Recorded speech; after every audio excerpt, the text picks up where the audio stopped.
very good morning and a warm welcome to all of you to this conference. Parallelly, since in my current role, I also look after the business at BSE.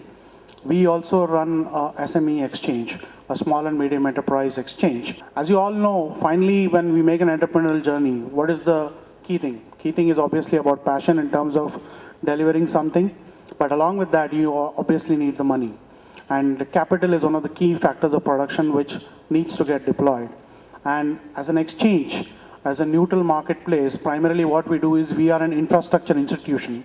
And what we enable is we enable basically the saving, the people who have investments, basically the household savings, as well as other form of savings, whether it's through venture capitals, PE funds, or any of them, to actually get channelized to the entrepreneurs or people who actually produce, who either manufacture or produce some service, which is typically what the entrepreneurs are. So in some sense, we are the bridge who actually ensure that both these sides get married in some way, and that is what the exchange is all about. Typically, if you look at it like the Bombay Stock Exchange, just to give you a flavor, Bombay Stock Exchange is the oldest exchange in India. It's a 137-year-old company. We started this SME exchange. SME exchange started as recent as 6 to 7 months back. In fact, there are many international markets where there is a very clear separate platform, like the AIM market or the Mothers, which typically only work for incubating the SME sector companies, the small and medium enterprise sector. So what we are looking at is that we want the SME sector, which is already pretty large and pretty meaningful in India. In some sense, our vision was to get these SMEs to create wealth.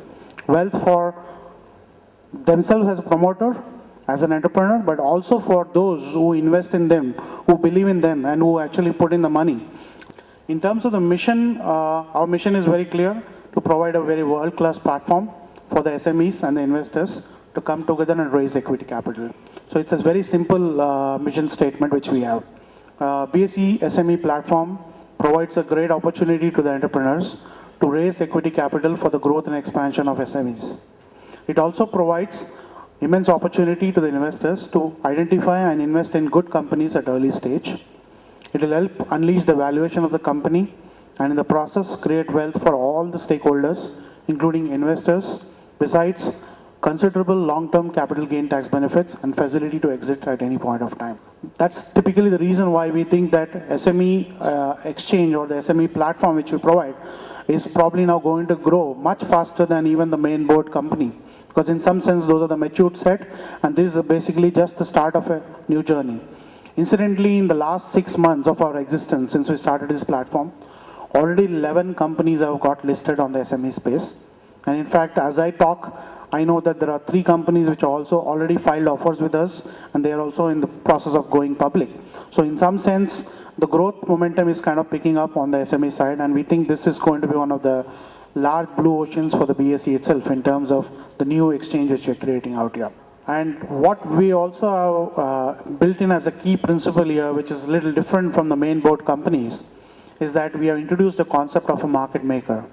So any SME company should have a sponsor market maker, at least one sponsor market maker, who ensures that he gives a two-way quote on the stock continuously for a period of minimum 3 years. That's typically a guaranteed way for the investor to know that there is somebody who is actually willing to buy and sell on this particular stock.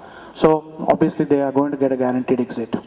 From a main board, actually there's not much difference, but the key difference is that obviously the paid up capital requirement is lower.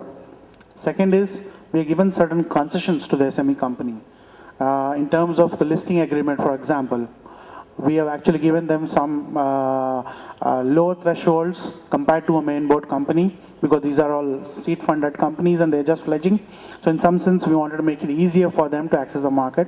But at the same time, we didn't want to dilute any of the corporate governance requirements, because finally at the end of the day, when an entrepreneur puts his own money, then he is pretty carefree to do whatever he wants.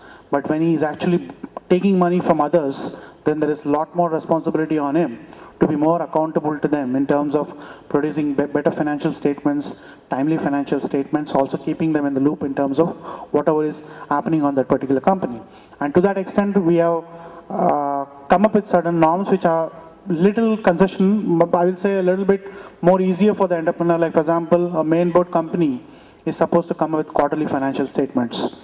For an SME company, what we have done is we have not insisted on a quarterly financial, we insisted on a half-yearly financial. So it's only twice a year he needs to actually bring in the financial statements. For an entrepreneur who is actually looking at getting a listing, this is typically what he needs to do. He doesn't have to file any prospectus with SEBI. Here, the prospectus has to be filed with the exchange, and we have much lower standards compared to what SEBI actually follows. And this is typically what you have to cover in your offer document. A little bit about the industry and business, all about regulatory compliances. In fact, the risk factors have to be very clearly spelled out. All legal and statutory requirements, operational control requirements, your financial accounts, the hygiene on that, and obviously people, and finally the objects and pricing. This is typically what needs to get covered in the offer document. The key decisions for the entrepreneur is to select and right investment banker who can actually work as a partner.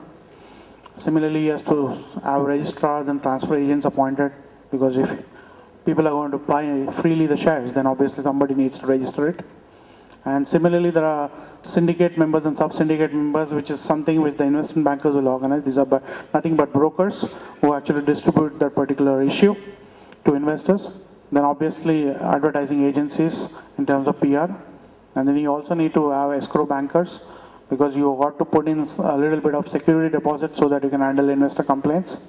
And obviously some amount of understanding of the exchange regulations. In terms of finally what are the benefits? Obviously, once we have a dedicated platform, the benefit out of it is that you are actually creating a lot more visibility for the SME space. And it's also something which can give you tailor-made solutions for SME companies, which is different from larger companies. And once you list a company, you typically, as an entrepreneur, benefit by a better valuation. So finally, you will have market capitalization, which basically increases the valuation of the investor also. And unlocking the wealth, obviously, and better visibility.